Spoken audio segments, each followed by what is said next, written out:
If I asked you to pick just one person to be the SC2 GOAT, the greatest of all time, who would you pick? And what criteria would you use to pick it? Is it about tournament wins, world championships, consistency?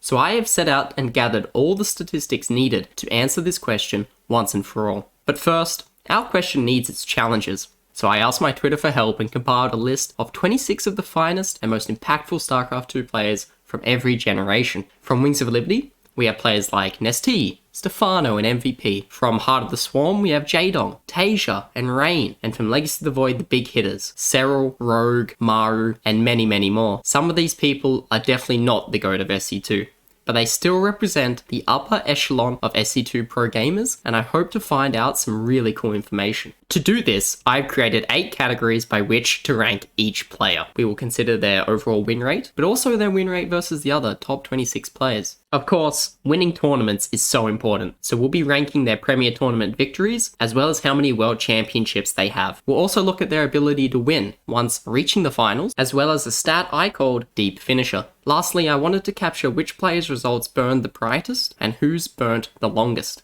In each category, a player will receive a score ranging from 25, if they are the best, all the way down to 0, if they are the worst. The person with the highest number of points at the end is the GOAT. Simple. So let us begin. A common criticism is that some players' win rates are inflated by playing online tournaments or regional tournaments against lesser opponents. So I've calculated their head-to-head record against every other player in this ranking to get their win rate versus the top players. This graph shows both. As you can see, most have overall win rates above 60%. They dominate the rest of the competition. But when it comes to beating the best of the best, even a 50% record is amazing. We have Maru, 56%, Innovation, 55%, Dark, 55%, and the Korean with the highest, Rain, with a whopping 58% win rate. But you may have noticed I said Korean, because I've left one player off this graph. All the way off in a league of his own, we have Serral, with a 70% overall win rate and a 67% win rate versus the best of the best. Absolutely insane. So let's try and get a better understanding of this though. This graph shows top player win rate versus the total number of games they have played against this pool of players. So this explains a little why the Wings of Liberty players tend to have worse results. When the next generation was coming through, these players like Nestea and MC were retiring or moving overseas, so they didn't get to play against them very often or in their prime. So this is a drawback of this stat and why we have multiple categories. That being said, MVP still had a very competitive win rate. However, you may have noticed a popular GOAT candidate struggling. Rogue comes in at spot 18 with a top player win rate of only 47%. So what is Rogue good at then? Well, he is a tournament winner. Not only has he won 11 Premier tournaments, he has only lost one final, netting him the highest conversion percentage of 91%. Not too far behind him are the other greats, like Tasia, who has only lost 2, and MVP, who has only lost 3 finals. Compare this to the Kongs. Jaedong, Su, and Stats, they all have terrible conversion percentages. Honestly, I feel bad for them. But for Rogue, another big factor is that he has won 3 World Championships, tied with SOS for the most. Serral sits as the only person with 2, and is followed up by a handful of one-timers. Now I did ask my Twitter if WESG should be included, but they voted no. So Maru misses out and will not be receiving points for this category, and spoiler alert, this is called foreshadowing.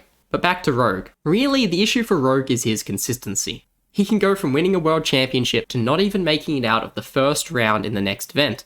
In 27% of the Premier Tournament he enters, he earns a top 4 finish, which I mean sounds pretty good.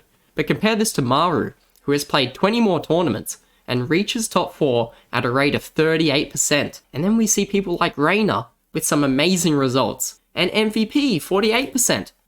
Of course, we can compare this to the one-time world champion Beyond, who outside of 2016 hasn't placed well at all. And sorry, I did it again. I left Serral off the graph. That was because he is once again miles ahead, with a crazy 58% deep finisher stat.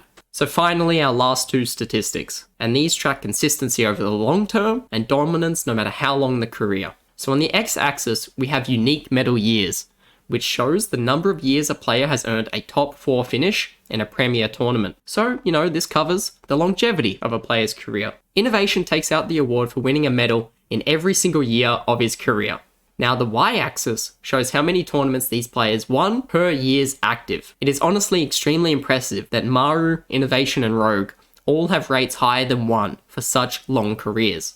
Tasia does lead the pack with a rate of 2.75 tournaments a year, and brings back memories of the summer of Tasia.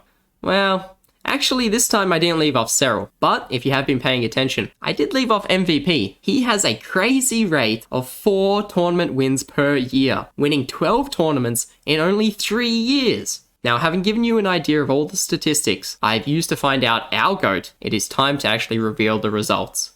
Am I the greatest gamer? Is it me?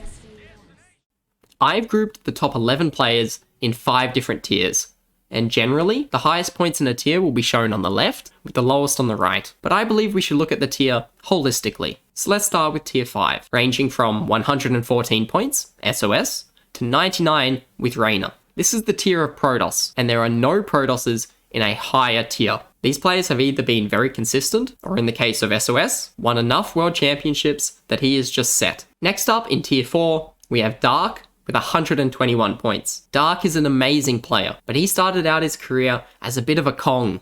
It took him many years to win his first tournament, and that has set him back in these rankings. In tier 3, we have Innovation, who, if he was able to continue his form during the last couple of years of his career, would have placed higher. He still ends up with 132 points, only a nose behind the next tier.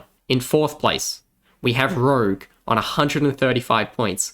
Yes, Rogue has won 3 world championships, but as shown earlier, he has just not been consistent enough. Now in 3rd place, we have Maru on 136.5 points, leaving MVP to finish 2nd with 136.8 points. In fact, it is the one world championship that MVP has won that puts him ahead of Maru. I told you that definition around WESG would cost Maru, but for what Maru has in longevity, MVP makes up for in dominance. He had such a short career, but has won as many tournaments as Maru.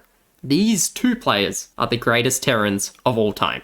That only leaves 1 player. Serral is the StarCraft 2 GOAT, and it isn't even close. He finishes the ranking with 172 points, 36 ahead of Maru and MVP, and there is a reason for this. Across all formats, Serral is right near the top, and I think the scariest thing is that Serral is possibly only just past the halfway point of his career.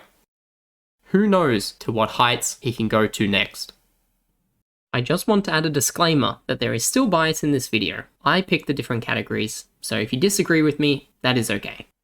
Serral is the GOAT, and there are certainly no elephants in the room.